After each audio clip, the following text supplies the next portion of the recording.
ऐ किसान, आज तक तुझे शांति और संतोष का ही उपदेश दिया गया है, पर मैं तुझे असंतोष का पाठ पढ़ाना चाहता हूं। शांति और संतुष्टि पुरुषार्थ के शत्रु है।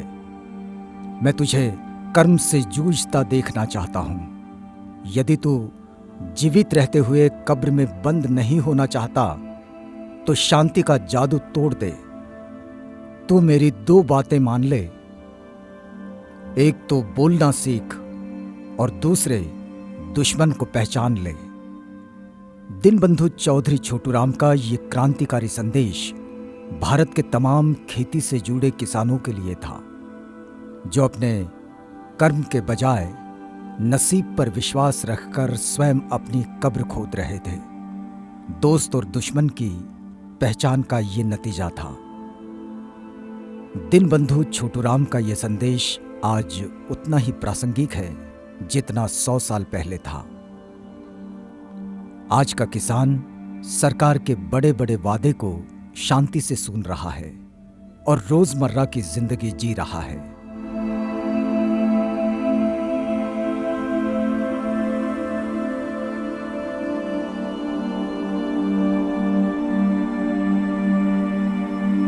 जो लोग व्यवस्था का विश्लेषण करते हैं, वही लोग उस व्यवस्था से निजात पाने का रास्ता निकालकर उस तर्ज पर समाज को साथ लेकर चलते हैं। बहुजन महापुरुषों ने अपने समय पर व्यवस्था का विश्लेषण किया, जिसके कारण सदियों से भारत की क्रांति और प्रतिक्रांति का दौर चल रहा है।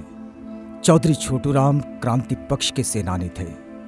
उनका जीवन मानवीय मूल्यों के लिए समर्पित था। उनके विचारों में स्पष्टता थी। उनके विचार केवल किसानों के हित में नहीं थे, तो सभी मानव के कल्याण के लिए थे, जिसकी आज भी आवश्यकता है। आजादी दे इंडिया ने आजाद कर। हरियाणा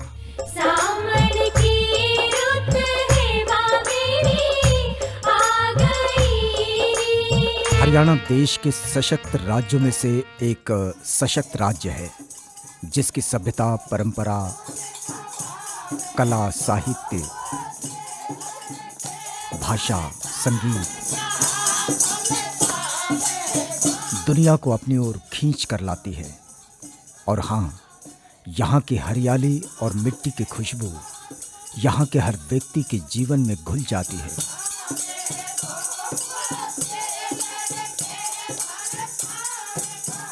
इसी हरियाणा के रोहतक ग्राम सांपला मंडी के पास गदी नामक गांव के जाट परिवार में 24 नवंबर 1884 को जन्मे छोटूराम किसान सुखीराम और माता सिरिया जी की तीसरी संतान थे।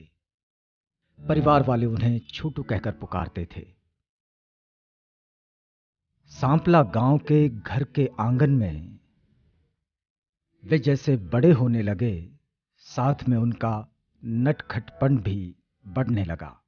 जब उनकी उम्र 9 वर्ष की थी, तब गांव की प्राइमरी स्कूल में उनका दाखिला हुआ। उस वक्त कम उम्र में शादी होती थी, अर्थात बाल विवाह होता था। इस कुप्रथाओं का छोटूराम बली हुए। उम्र के 11-12 साल के थे तब 5 जून 1893 को ज्ञानू देवी जी के साथ उनका विवाह हुआ। उम्र के साथ छोटूराम की समझ भी बढ़ने लगी। वे अन्य बच्चों की तुलना में अत्यंत कुशल व स्पष्टवादी थे। समाज की कुरीतियों से वे ज्यादा चिंतित रहते थे। हर व्यक्ति को उसके हक अधिकार मिले, किसी के साथ भेदभाव ना हो, ये व्यवहार वे चाहते थे। बचपन में वे इसी अमानवीय व्यवहार के शिकार हुए। हुआ ये कि सांपला स्कूल में परीक्षा में जिला भर में वे प्रथम आए, जिसके कारण उन्हें छात्रवृत्ति मिलने लगी। पिताजी उन्हें आगे पढ़ाना चाहते थे। वे बेटे के साथ लाला जी के पास पहुंचे। उनके पहुंचते ही लाला जी ने छोटूराम के पिता को अपना पंखा खींचने का आदेश दिया।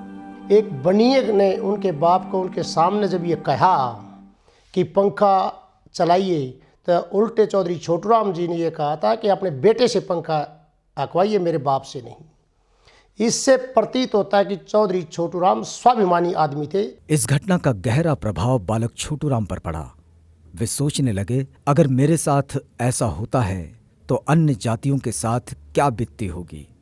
उस समय चौधरी छोटूराम ने इस बात को स्वीकार किया कि जो जाट बिरादरी जो देश के लिए कुर्बान हुई, विदेशियों का मुकाबला किया, उस जाट कम्युनिटी को, जिसको मार्शल कौम भारत में कहा जाता है, उनके वो चारपाई पर ब्राह्मण के साथ बराबरी का बर्ताव नहीं कर सकते थे, उनके साथ बैठ नहीं सकते थे, उनको जमीन पर बैठना पड़ता था। ये जाति भेद अगर मार्शल कौम जिसको कहा गया जाट कम्युनिटी के साथ अगर ऐसा किया गया जो सर छोटूराम ने बताया, तो आप खुद समझ सकते हैं कि अन्य पिछड़ी जातियां और शेड्यूल कास्ट की उस समय क्या दशा रही होगी। सन 1901 की बात है। छोटूराम ने मैट्रिक की परीक्षा प्रथम श्रेणी में पास की। वे इंटरमीडिएट परीक्षा पास करने के लिए बहुत उत्सुक थे, किंतु योग्यता सूची में उनको कोई स्थान नहीं मिला। दुखी होकर ट्रेन से घर लौट रहे थे। सफर में उनकी मुलाकात सेठ छाजूराम से हुई। छोटूराम ने उन्हें आप बीती सुनाई। छोटूराम की जिज्ञासाओं से प्रभावित होकर छाजूराम ने बालक छोटूराम को पढ़ाने का निर्णय लिया। तमाम अवरोधों के बावजूद हिम्मत न हारकर अच्छे अंकों के साथ छोटूराम ने बीए की परीक्षा पास कर ली। जीवन यापन के लिए पैसा महत्वपूर्ण साधन होता है। पैसा न होने के कारण छोटूराम का परिवार संघर्ष कर रहा था। शिक्षा या नौकरी, इन दोनों में से एक को चुनने का आह्वान छोटूराम के सामने आया। असामान्य प्रतिभा के धनी छोटूराम ने दोनों को स्वीकारा, किंतु शिक्षा को ज्यादा महत्व दिया। कुछ दिन पत्रकारिता की और 1905 में राजा रामपाल सिंह के यहाँ नौकरी कर ली और साथ ही 1911 में कानून की परीक्षा पास कर आगरा कोर्ट में वकालत शुरू कर दी। वकालत करने के बाद अपने वकालत के पेशे से जो रोहतक से शुरुआत की, उसमें सबसे पहले उस समय पे ये परिस्थिति थी कि जो मुवक्किल आते थे वकीलों से केस लड़वाने, उनको ज़मीन पे बैठना पड़ता था और उसको उन्होंने दूर करने का काम किया और अपने बराबर समानांतर अपने साथ में बैठाने का काम किया। उनके लिए भी फर्नीचर का इंतजाम किया। चौधरी छोटूराम उच्च शिक्षित मेधावी वकील थे। जब उन्होंने कोर्ट में वकालत शुरू की, तब किसान, मजदूर और गरीबों को ऐसा लगता था जैसे अपने घर का कोई व्यक्ति वकील बना हो। छोटूराम जी भी उनके साथ उसी तरह का व्यवहार करते थे जो लोग जैसा उन्हें समझते।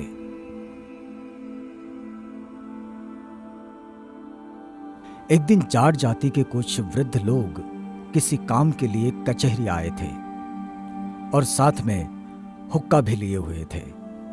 उन्होंने किसी काम के लिए चौधरी छोटूराम को बुलाया। छोटूराम उनके मध्य में जाकर बैठ गए और हुक्का पीना शुरू कर दिया। इस व्यवहार को अन्य वकीलों ने वकालत के स्तर का गिराने वाला समझा, किंतु चौधरी छोटूराम अपने व्यवहार के प्रति स्पष्ट थे।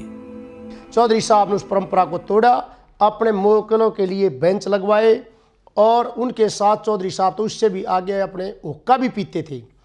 जब वकील बरादरी के अंदर एक हड़कंप मच गया कोर्ट के अंदर कि ये कैसा वकील आ गया, ये तो हमारी उसको ही तोड़ देगा ऐट को। जब वकीलों इकट्ठा होकर के बार में चौधरी साहब के खिलाफ एक प्रस्ताव आया कि बार के अंदर ऐसा नहीं चलेगा, जब चौधरी साहब ने सभी वकील साथियों के सामने कहा कि तुम धोखे से जीवन जी रहे हो, असलियत का पता लगाओ, यदि ये लोग मुवक्किल तुम्हें पैसा नहीं देंगे, तुम्हारे बच्चे कैसे पढ़ेंगे, तुम्हारी रोजी रोटी कैसे चलेगी। देश की रक्षा हो नहीं सकती सीमा पे जवान बिना, सारी प्रजा भूखी मर जा खेती और किसान बिना, खेती और किसान बिना। भाई कर मक्का और बाजरा बोई जा से ज्वार यहाँ, गेहूँ चने और सरसों के ढुके ढुके क्यार यहाँ, ढुके ढुके क्यार यहाँ। हेर गाय भैंस और बैला खातिर बोई जासे न्यार यहाँ। भारत की धरती सोना उगले अन्न धन के भंडार यहाँ, अन्न धन के भंडार यहाँ। भारत कृषि प्रधान देश है। लगभग 70% लोग खेती से जुड़े हैं। दिन भर खेती में काम करने के बावजूद भूखा सोने की नौबत आती है। सरकार किसानों के प्रति भेदभाव करती है। यह सिलसिला सदियों से चल रहा है। चौधरी छोटू राम ने किसानों के हालात क्यों और कैसे हैं, यह स्वयं अनुभव किया। जब भूमि हस्तांतरण का कानून आया तो उस बिल का आर्य समाजियों ने प्रथमता से विरोध किया। चौधरी छोटू राम इस कानून के समर्थन के लिए किसानों को जागृत कर रहे थे। वे चाहते थे कि भूमि हस्तांतरण कानून लागू हो। भूमिहीनों को जिस भूमि को वे जोतते हैं उस भूमि पर स्थायी तौर पर उनका अधिकार हो। किंतु द्विजातीय किसानों के हित में प्रस्तावित दर कानून का विरोध कर रही थी। किंतु किसान, वह चाहे किसी भी जाति का क्यों न हो, वह चौधरी छोटू राम का गुणगान करता है। अरे या छोटू राम ने भारत के अंदर, अरे या छोटू राम ने भारत के अंदर करके काम दिखाए, जो जन जन के मन भाए। छोटू राम ने भारत के अंदर करके काम दिखाए, जो जन जन के मन भाए। चौधरी छोटू राम मूल निवासी समाज के हमदर्द थे, चिंतक थे।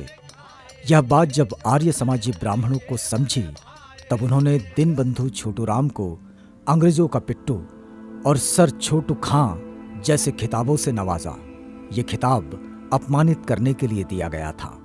उन्होंने अपनी एक पार्टी बनाई और उस पार्टी के वो लगभग 10 साल तक अध्यक्ष रहे, यूनियनिस्ट पार्टी। और उनका ये भी मानना था कि उस समय का पंजाब मुस्लिम मेजॉरिटी थी वहाँ, और उन्होंने ऐसी इस तरीके से अपनी पार्टी का गठन किया कि ना तो कभी कांग्रेस को 1922 से लेके और 1945 तक ना तो कभी कांग्रेस को उभरने दिया, ना हिंदू महासभा को उभरने दिया, और ना ही मुस्लिम लीग को कभी पंजाब में अपनी पैंठ नहीं जमा सके। हालांकि जैसे मैंने कहा कि बहुमत मुस्लिम समाज का था, उन्होंने व्यवस्था ऐसी बना दी कि प्रीमियर जो होगा पंजाब का यूनियनिस्ट पार्टी का वो मुस्लिम होगा, क्योंकि वो ये मान के चलते थे कि जिस जाति का या जिस धर्म का बहुमत है उनका हक बनता है। हर कमियों के बावजूद ब्रिटिश सरकार जो है वो जनतांत्रिक थी। वो हमें बोलने का, लिखने की, कोर्ट कचहरी में जाने की आज़ादी देती थी। और जिस जर्मन और जापान से उनकी लड़ाई हो रही थी वो फासिस्ट ताकतें थी, वो ऐसी इन चीज़ों में विश्वास ही नहीं रखती थी, जनतांत्रिक नहीं थी। तो उन्हें ये था कि अगर इस लड़ाई में आज हम अंग्रेज़ों का साथ नहीं देते हैं तो वो जनतंत्र के खिलाफ जाएगा। जनतंत्र की अगर हार हो जाती है और फासीवाद जीत जाता है तो कल को हमें कोई अधिकार नहीं मिलेगा। किसान सही मायने में देश का सूत्रधार है। ये किसी एक जाति का नहीं होता। अगर बीज बोता है तो किसी एक जाति के लिए नहीं। अगर फसल उगाता, काटता तो कोई एक जाति का फायदा नहीं होता। मेरे साथ लोगों का कल्याण हो, ये उसके मेहनत के पीछे की भावना होती है। किंतु पूंजीपतियों ने किसानों की जमीन पर कब्जा कर उनको आपस में बांटा। ऐसे कानून बनाए गए जिसमें ये सूत्रधार भिखारी बना हुआ है जो जीने के लिए याचना कर रहा था। चौधरी छोटू राम किसानों में विद्रोह की भावना निर्माण करना चाहते थे, इसलिए उन्होंने बेचारा किसान ये किताब लिखी। उसमें वे कहते हैं, मैं तुझको पुरुषार्थ में सक्रिय देखना चाहता हूं। भाग्य के भरोसे बैठे रहने की शिक्षा गलत है। अगर तुझसे बाहर तेरे पुरुषार्थ को अनदेखा करके तेरे भाग्य को बनाने वाली कोई शक्ति है तो उससे भी शिकायत कर। तू भाग्य से भी लड़ और भाग्य बनाने वाली शक्ति से भी लड़। गलत लोगों ने तुझे शांति की शिक्षा दी है, मैं तुझे क्रांति की शिक्षा देना चाहता हूं।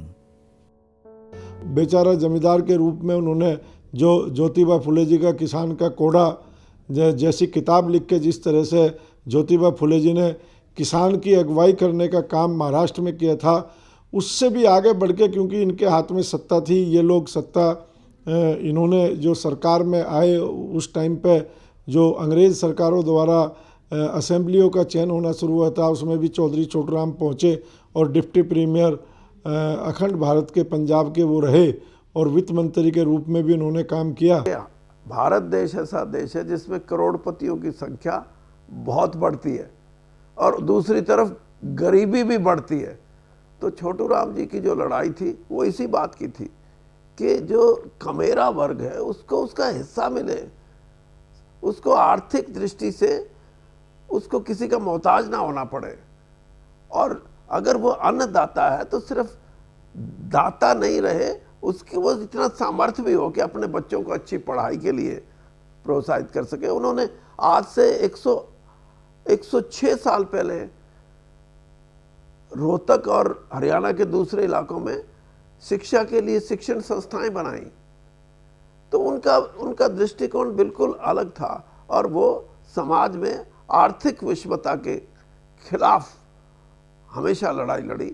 आज हम चौधरी छोटूराम, उसका बड़ा एहसान उसके ही देन है आज हम जो यहाँ टिके हुए हैं। अन्य बच्चे डेरा न लेके जिन कहाँ बसते, उनकी हमारी ये भूमि देन है, जाते हम अपने बच्चे न पाए। उनकी जो भी जितनी भी किसानन के साथ सहानुभूति रही है, चौधरी छोटूराम की देन है। चौधरी छोटूराम दबे कुचले वर्ग का उत्थान चाहते थे। राजनीति द्वारा उनके हक अधिकार मिल सकते हैं, ये उनकी धारणा थी, किंतु उस क्षेत्र में हमारा प्रतिनिधित्व हो और वह प्रतिनिधित्व जाति धर्म से परे हो, ऐसी चाहत वे रखते थे। वर्तमान हुकूमत के रहते न तो किसान को ऋण मुक्त किया जा सकता है और न ही उसकी जमीनों को, जो स्वदेशी बनियों के यहाँ चली गई है, उसे वापस भी लिया जा सकता है। जो साहूकार थे वो किसान की ज़मीन, मज़दूरों की ज़मीन कर्जे के बदले में कुड़ कर लेते थे, उनके मवेशी कुड़ कर लेते थे, उनके मकान कुड़ कर लेते थे। तो उन्होंने सबसे पहले 1942 के अंदर एक सम्मेलन किया लायलपुर के अंदर। लायलपुर आजकल पाकिस्तान में है। सभी धर्मों के किसानों को, मज़दूरों को उन्होंने इकट्ठा किया और उन्होंने उसमें 20 प्रस्ताव रखे, जो 3 प्रस्ताव बाद में जाकर के पंजाब की असेंबली में कानून बने। एक तो कर्जे के एवज में जो साहूकार किसानों के, मज़दूरों के मकान कुड़ कर देते थे, उनके मकान कुड़ नहीं होंगे, उनके मवेशी कुड़ नहीं होंगे, उनकी ज़मीन कुड़ नहीं होगी।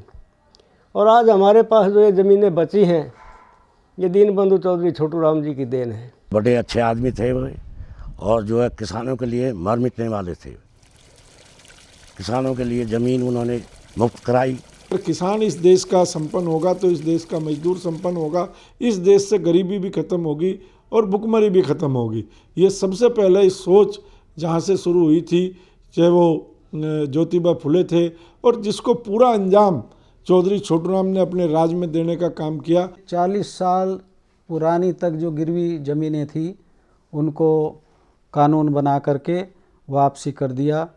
मुफ्त में किसानों को वापसी हो गई में, और इतना बड़ा कार्य था ये कि शाम को किसान कर्ज में डूबा हुआ सोया था और सवेरे उठा तो पता चला कि वो कर्ज मुक्त हो गया है।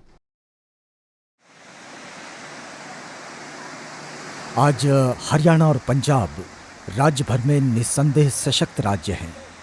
दोनों राज्यों में गेहूं और चावल के उत्पादन में सर्वोपरि स्थान रखने का गौरव प्राप्त किया हुआ है।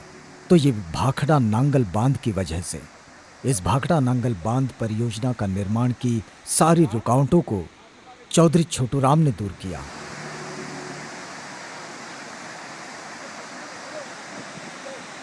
और भाखड़ा नांगल बांध बनाने का रास्ता भी दीनबंधु रहबर आजम चौधरी छोटूराम ने खोला, जिसके कारण आज पंजाब की और हरियाणा की तमाम जो नहरों का जाल बिछा, ये उनका विजन था।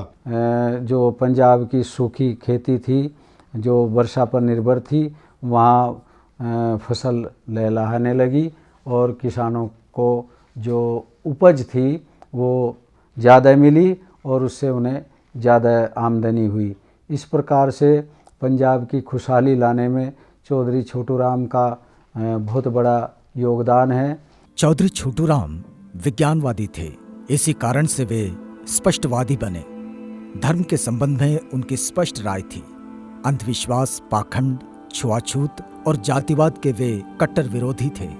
अनुसूचित जाति, जनजाति, पिछड़ा वर्ग, ईसाई, मुसलमानों में रक्त का भाईचारा है, ये समझाने की कोशिश उन्होंने की और अपने जीवन में प्रथम ये बात लागू की। उनके घर लंगर चलता था जिसमें सभी लोग खाना खाते थे। जिस तरीके से युवा पीढ़ी, जो देश के जो युवा है, जिनको वैज्ञानिक सोच के माध्यम से ही आगे बढ़ाया जा सकता है, तो मैं समझता हूँ कि उनका महत्व और ज़्यादा बढ़ जाता है और उनकी विचारधारा को आज युवाओं के अंदर में ले जाने की ज़रूरत है। सर छोटू राम के घर पर 24 घंटे रसोई लगी रहती थी। इस रसोई में बिना भेदभाव के कोई भी खाना खा सकता था। और दूसरी विशेष बात, सर छोटू राम के पर अगर कोई प्रश्न पूछता था, चाहे वो लिखित या मौखिक या चिट्ठी द्वारा, तो सर छोटू राम उसका हर एक सवाल का जवाब लिखित या मौखिक देते थे। कोई भी चिट्ठी अगर उनके पास आती थी, चाहे उसमें गालियाँ ही क्यों ना लिखी हो, सर छोटू राम उस सवाल का जवाब अवश्य देते थे। और घर में उन्होंने एक बहुत बड़ा वो किया हुआ था कि बहुत सारे लोग उनके घर में आते रहते थे, उनके लिए उन्होंने फ्री खाने का इंतज़ाम किया हुआ था। उनके घर में भी अलग अलग जाति के लोग, जैसे चमार, भंगी लोग रहते थे, खाना वगैरह बनाते थे, कुम्हार लोग रहते थे, बहुत सारे ऐसे मिलके उनके परिवारों के साथ मिलजुल के रहते थे। इससे ये साबित होता है कि वो उनका जो आंदोलन था और उनका जो पूरा का पूरा वकालत का भी जो पेशा था, वो एक न्यायप्रिय था, सबको न्याय दिलवाने में वो आगे रहते थे। प्रतिभा के धनी चौधरी छोटू राम मानवता के पुजारी थे। एक व्यक्ति ने दूसरे व्यक्ति के साथ मानवता का व्यवहार करना चाहिए, ऐसी उनकी अपेक्षा थी।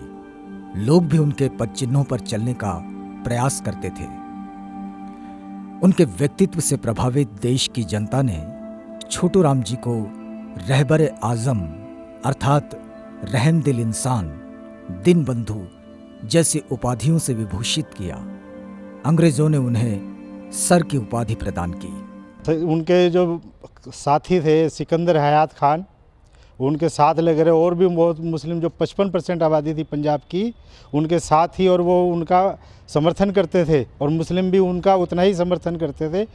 और पाकिस्तान के अंदर आज भी उनका शक्ति भवन है, जहाँ पे मुसलमान उनको याद करते हैं, उनका जन्मदिन मनाते हैं शौक से। जो कायदे आज़म जिन्ना का एक प्रयास था कि यूनियनिस्ट पार्टी को छोड़ के उनके जो मुस्लिम MLAs हैं वो मुस्लिम लीग का हिस्सा बन जाएं, तो उन्होंने मिलके एक स्वर से ये कहा कि अगर छोटू राम जी को आप कन्विंस कर सकते हैं तो हम तैयार हैं, वरना हमारा जो रिश्ता है उनके साथ वो एक संघर्ष का रिश्ता है, जिससे कि वो आज किसानों की लड़ाई लड़ रहे हैं। और आप हैरान होंगे, 73 MLA थे मुस्लिम, 73 के 73 ने ये कहा कि छोटू राम के साथ हैं हम, क्योंकि इसकी विचारधारा और हमारी जो सामाजिक व्यवस्था है उससे हम धर्म से ऊपर इस विचारधारा पे चलेंगे। और यही कारण था कि जब मुस्लिम समाज ने उनको जिन्ना को कायदे आज़म का खिताब दिया, तो उसी मुस्लिम समुदाय ने, और ख़ास तौर पे जो कृषक मुस्लिम समुदाय था पंजाब का, उन्होंने छोटू राम को रहबर आज़म कह के पुकारा। कोई भी आदमी हो, जाट हो, राजपूत हो, हम थाली में खाना खाते हैं। उनकी आधी थाली जो खाना होता है वो आधा दलित भाई खाता है। ये नेक कार्य भी सर छोटू राम के सहयोग और प्रयास से हुआ है। आज जहाँ पर लोग चौधरी लोग बैठते हैं वहाँ हमारे को बराबर में बैठाया जाता है और अपना पगड़ी बदल हमारे को छोटा भाई कहा जाता है। अगर कोई जाति समूह या वर्ग अपना विकास चाहता है तो उनका अपना संगठन और नेतृत्व होना आवश्यक है। किसी पर निर्भर रहना गुलामी ढोने जैसा है। बाहर के लोगों के नेतृत्व में चलने वाले लोगों में स्वतंत्रता, मित्रता, स्वाभिमान, आत्मगौरव, आत्मसम्मान, स्वयं सहायता जैसे गुणों का विकास कभी नहीं होता। चौधरी छोटूराम अपने समाज को सचेत करते हुए कहते हैं, अगर आप अपनी उन्नति चाहते हो तो अपने अंदर लीडर पैदा करो। तुम्हारी वास्तविक समस्या के हल के लिए अपना संगठन और अपना लीडर बनाना ही होगा। यह संदेश केवल एक जाति के लिए नहीं था। कांग्रेस कभी दबे कुचले वर्गों की पार्टी नहीं थी और न आज है। कांग्रेस ने कभी किसान मजदूरों के हित में काम नहीं किया। इसका अनुभव स्वयं चौधरी छोटूराम ने लिया था। जिन किसान मजदूरों के संदर्भ में छोटूराम चिंतित थे, उनके लिए कांग्रेस के पास ना कोई नीति थी न कोई कार्यक्रम। वे दुखी थे। जब गांधी जी ने असहयोग आंदोलन किया तब उन्होंने गांधी जी का विरोध किया। चौधरी साहब ने पहला मतभेद ये था कि महात्मा गांधी जी ने कहा कि स्कूलों में पढ़ना छोड़ दो। तो चौधरी साहब ने कहा हमारी बिरादरी के लोग तो बहुत कम पढ़ते हैं, ग्रामीण अंचल में किसान, हमारा पढ़ाई छोड़ देंगे तो बिल्कुल नीचे चले जाएंगी। नौकरी की बात आई, मुश्किल से इक्का दुक्का हमारा आदमी फौज में होता था। उन्होंने ये कहा फौज में मुश्किल से भर्ती होते हैं हमारे किसानों के बेटे, यदि वो नौकरी छोड़ देंगे तो हमारा गुजारा होगा कैसे, बाहर जाकर देखेंगे, अपने बच्चों को पढ़ाएंगे। तीसरी बात जो उनके खटकी महात्मा गांधी जी की, वो थी इनकम टैक्स की स्लैब और जो खेती का लगान होता था। यदि लगान चाहे वो 10 रुपये का भी हो, एक किसान के चाहे 5 एकड़ जमीन थी चाहे 50 एकड़, यदि उसने लगान नहीं दिया तो सारी जमीन कुड़क हो जाती। इस बात को लेकर के चौधरी साहब ने महात्मा गांधी को ये कह दिया कि हम असहयोग आंदोलन में भाग नहीं लेते और चौधरी साहब ने अक्टूबर 1920 में कांग्रेस छोड़ दी। समाज से चिंतित क्रांतिकारी नेतृत्व हाथ पर हाथ थमाए घर पर नहीं बैठता। चौधरी छोटूराम जुझारू, त्यागी, समर्पित क्रांतिकारी सेनानी थे। उनका नेतृत्व समाज में स्थापित हो चुका था। कांग्रेस से त्यागपत्र देकर उन्होंने यूनियनिस्ट पार्टी की स्थापना सन 1923 में की। और उसका परिणाम ये हुआ कि जब चुनाव हुए तो चुनाव में जो बहुमत था वो यूनियनिस्ट पार्टी को मिला और उसमें कांग्रेस की और जिन्ना की पार्टी की बुरी हार हुई और सत्ता में भागीदारी जो है वो किसानों को मिली। और फजले हुसैन जो थे एक मुस्लिम, उनको मुख्यमंत्री के रूप में चुना गया पार्टी की तरफ से। और चौधरी छोटूराम जो थे वो उसके करता धरता थे। सारी योजनाएं सब कुछ जो है चौधरी छोटूराम के माध्यम से ही होती थी।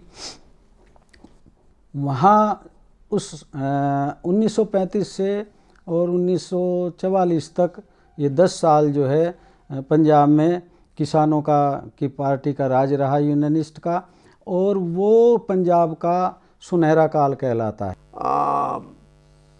देश की आज़ादी के लिए काम क्यों नहीं किया उस ज़माने में? छोटूराम जी यही कहते थे कि राजनीतिक आज़ादी तो मिल जाएगी, लेकिन आर्थिक आज़ादी अगर मेरे किसान को उससे पहले नहीं मिली तो उस राजनीतिक आज़ादी का कोई मैं महत्व नहीं मानता। इसीलिए उन्होंने लगातार 3 दशक तक ये संघर्ष किया। और आज चाहे पाकिस्तान का पंजाब है, चाहे आज हमारा पंजाब है, भारत का पंजाब है, चाहे हरियाणा है और चाहे 2/3 हिमाचल है, ये उनकी क्रांति और उनके जो सुधार थे कृषि की, उसकी वजह से आज हरियाणा पंजाब मिलके 55-56% जो देश का भंडारण है, जिसमें गेहूं और चावल का भंडारण करते हैं, हम 2 प्रांत मिलके करते हैं। यूनियनिस्ट पार्टी के बारे में तो यही है कि वैसे तो कांग्रेस ने इसे रोकने की काफ़ी प्रयास किए, लेकिन यूनियनिस्ट पार्टी ने जो किसानों और मजदूरों के लिए छोटू राम जी ने एक विचारधारा शुरू की थी तो लोगों ने उसका समर्थन किया, और उसी के बल पर चौधरी छोटू राम जी ने जो हमारा पुराना पंजाब था उस पर अपने वो सरकार कायम की, और उसी के माध्यम से यूनियनिस्ट पार्टी ने ही इस जो हमारा पुराना पंजाब था आज़ादी के समय के पहले का, उसको जो सुविधाएं किसानों को मजदूरों को दिलवाई, यूनियनिस्ट पार्टी का उसमें बहुत बड़ा योगदान। संयुक्त पंजाब के लिए और मुस्लिमों के लिए उन्होंने मुस्लिमों के लिए बहुत काम किया, और वो पंजाब का जो पहले सीएम जो नहीं कहते थे उस टाइम प्राइमर कहते थे, तो उन्होंने मुस्लिम को बनाया था पंजाब का। साइमन कमीशन भारत में आया तो प्रथमतः दो ही व्यक्ति ने इस कमीशन का स्वागत किया।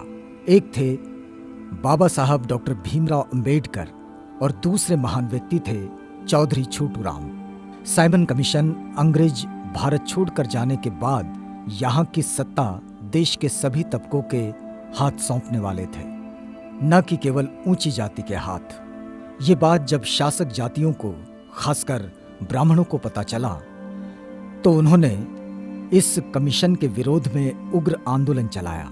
साइमन कमीशन को साथ देने के कारण चौधरी छोटू राम पर देशद्रोही के आरोप होने लगे, किंतु वे अपनी भूमिका पर अडिग थे।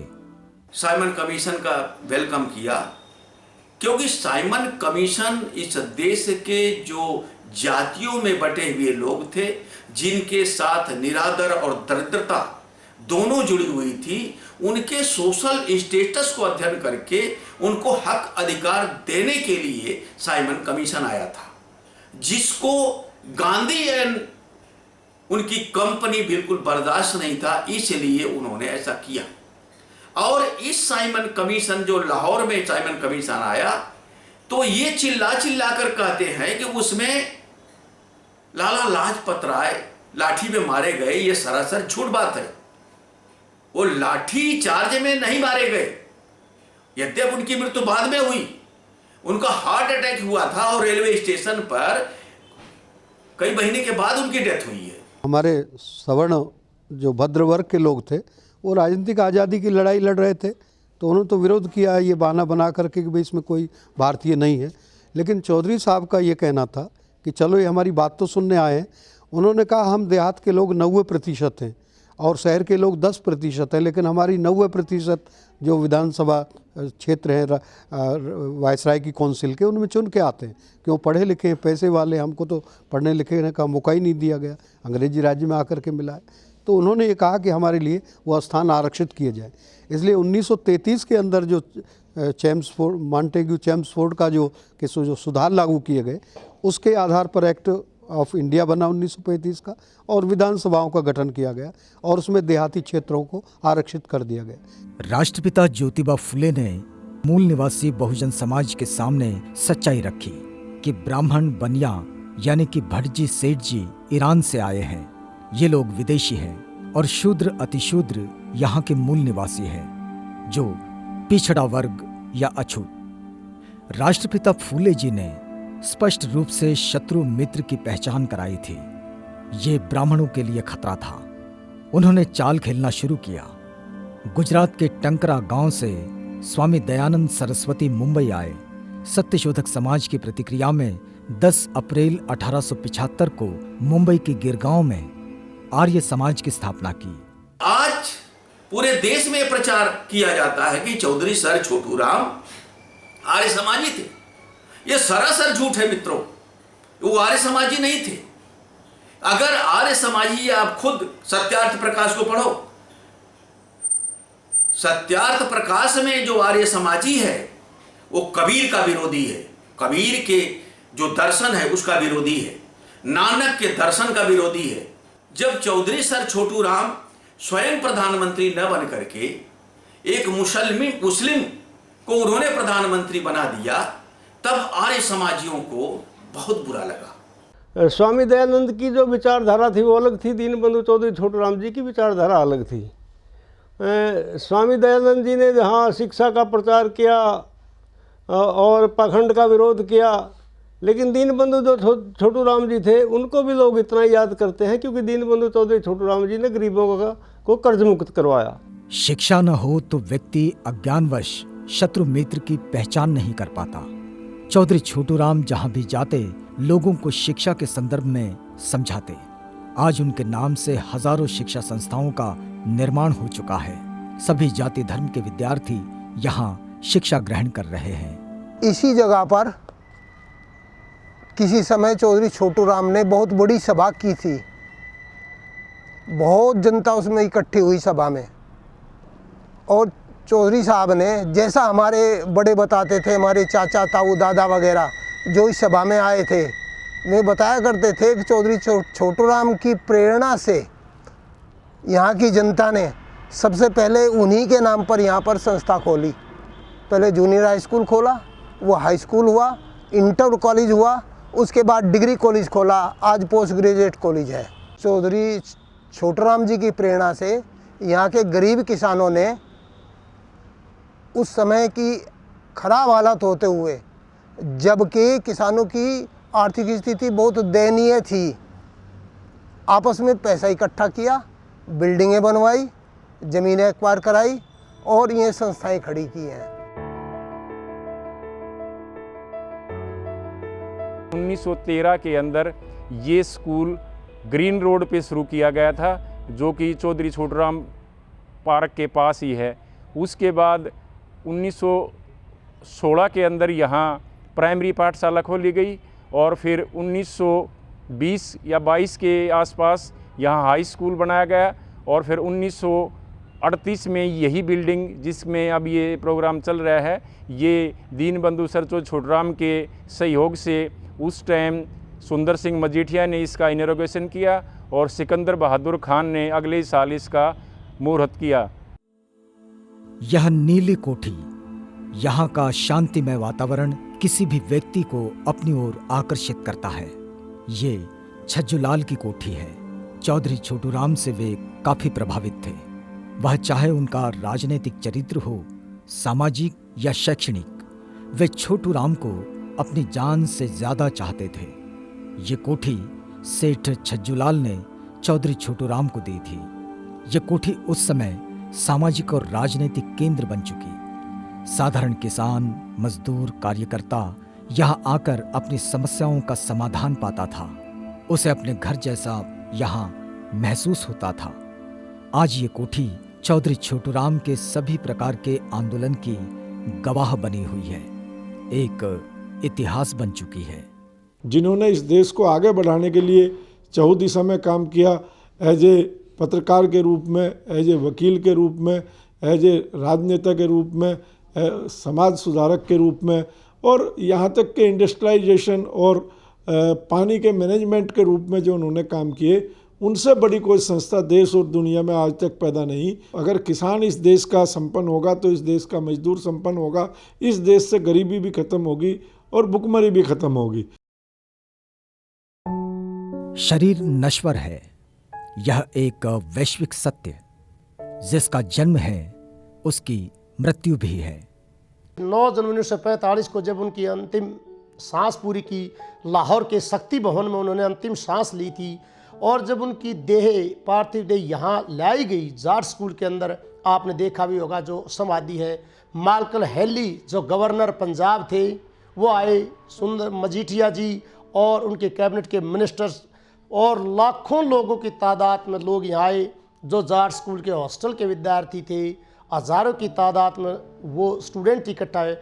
और मैं एक वाक्य आपको बताऊं, जिस बच्चे के पास, चाहे वो घी का टीन था, चाहे छोटा डिब्बा था, कोई भी चीज़ थी, उन्होंने, हर बच्चे ने या गांव से जो लोग आ रहे थे ग्रामीण अंचल से, वो घी साथ में लेकर आए। 5-6 क्विंटल सामग्री डाली गई और कम से कम 15-20 क्विंटल घी डाला गया चौधरी साहब के। ऐसा अंतिम संस्कार किसी भी ग्रामीण अंचल के लीडर का आज तक होया नहीं।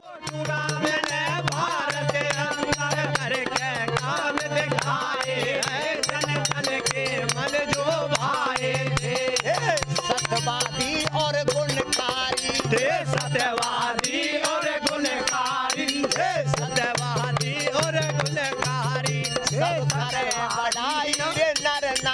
सब करे बढ़ाई नर नारी, सब करे बढ़ाई नर नारी।